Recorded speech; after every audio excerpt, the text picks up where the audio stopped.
everybody. Welcome to a new episode of Web Lights. Today we're going to dig on a topic that touches everyone up, the social media, specifically the addiction to them. Heidy, sometimes you don't feel you're not the owner of your time. Yeah, I felt it a lot. I felt too. And this isn't a couch reality. In this episode, we are going to explain the access of this phenomenon. Again, welcome to the podcast and the maze of digital addiction.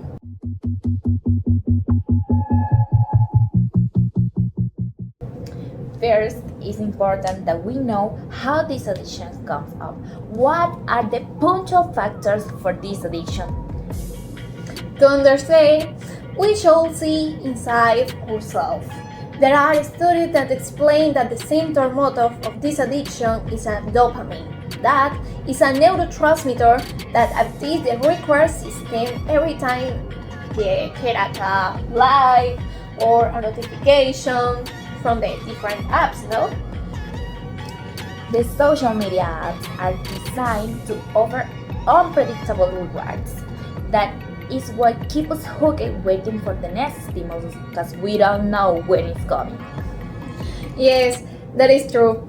Not knowing when the next dopamine discourse is coming is what keeps us on alert.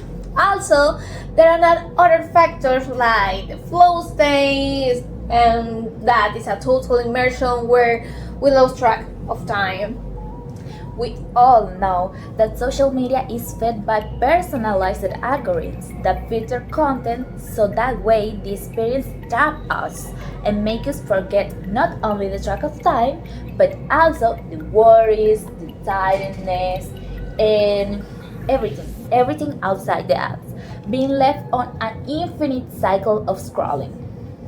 Additionally, that the psychological motor of this is the FOMO. What is that? Well, fear of missing out. That angus is comes out with the thinking that every young else having great experience we were outside the apps. And then that anguish keeps us glued to the phone, scrolling and checking. But compulsive push have cost.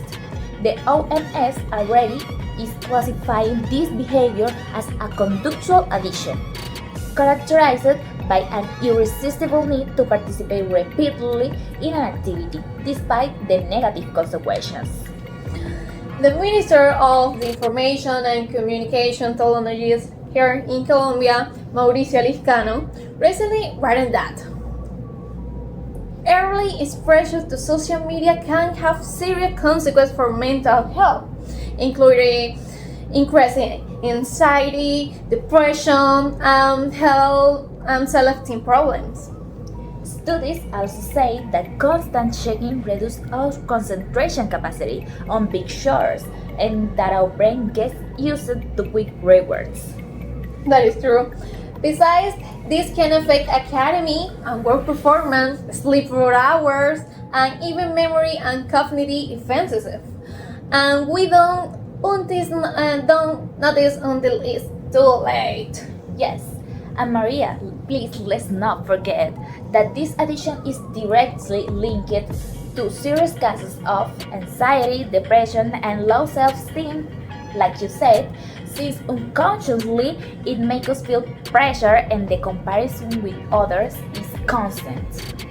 And physically, it's causing a certain lifestyle, what is linked to obesity and leads to comparison again become a cycle. Yeah, and let's begin to mention that these physically affections also damage our vision and audition, but these damages aren't just individuals. Our relationships with the world, with the people that surround us, seem affected too. Yeah, you're right. Not only we were more connected with the virtually, we are more disconnected from reality. In teenagers, this can lead to cyberbullying and difficulty in developing social abilities. Given this worrying situation, measures are being taken in Colombia. The Ministry of Information and Communication Technologies, Mauricio Liscano, is currently supporting Law 261 of 2024, also known as the Law for the Protection of Minors on Social Networks. This law searches for the provision to the access and creation of content for minors of 14 years without the explaining alteration of their parents or tutors, and proposing a no-term restriction and contain several fees to platforms that don't take the order. Also, the government is seeking for the creation of parents' school to educate about the responsible use of technology. But please, let's not talk just about the bad. We also bring some advice with us for you who are feeling like the control about how much you scroll, like, and check your social media is going away. Exactly. The digital disintoxication is a great option, and not the provision of abstinence directly, no? But the recovery of the adaptive and conscious use of your social media. First, we can establish free technology places on our houses, like the dinner table or the bedroom. This also implies the TV in front of your bed. Netflix is also part of the problem. My bad. Setting up your environment is important. So, besides the free technology space, you can also deactivate the needle notifications like TikTok or Instagram, and set timestamps that help you to know how much time is enough.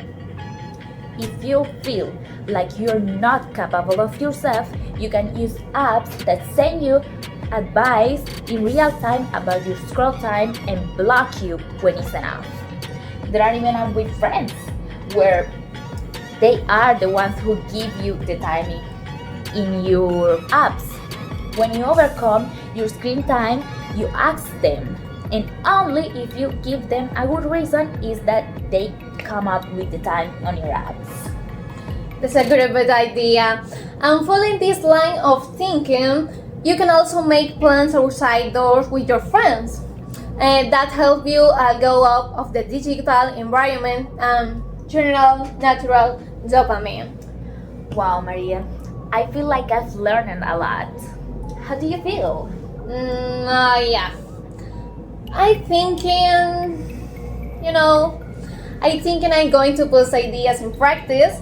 Remember, technology should to be a tool to live a better life, but not a change that personas.